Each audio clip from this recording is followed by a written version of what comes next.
speech about communication.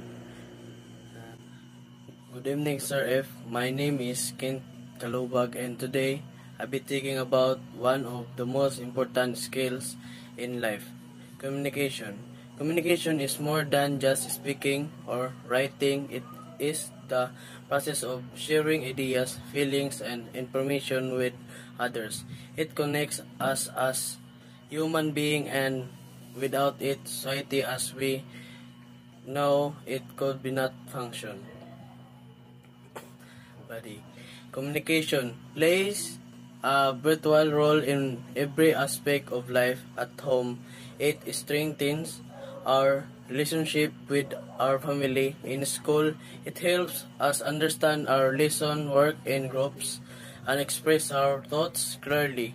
In the workplace, communication is the key of teamwork, problem solving, and leadership. There are different forms of communication: verbal and non-verbal, written and digital.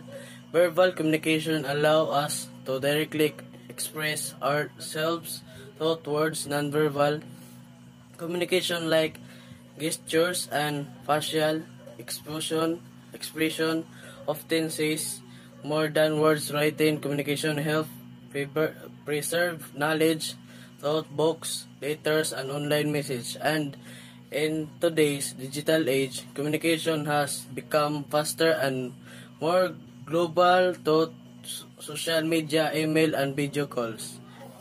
However, effective communication is not just about speaking, it also involves listening. When we listen attentively, we show respect and create mutual understand. Miscommunication, on the other hand, can lead to conflicts, mistake, and broken relationship. That is why learning how to communicate properly is a lifelong skill we all need to develop. Conclusion. In conclusion, communication is the bridge that connects people. It allows us to share knowledge, build relationship, and create understanding in our personal and professional lives. As a student and future professional, let us practice clearly, respect, and effective communication, because when communication is strong, connection is strong.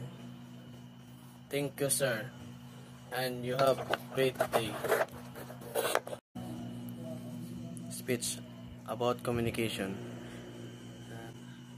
Good evening, Sir F. My name is Kent Kalubag, and today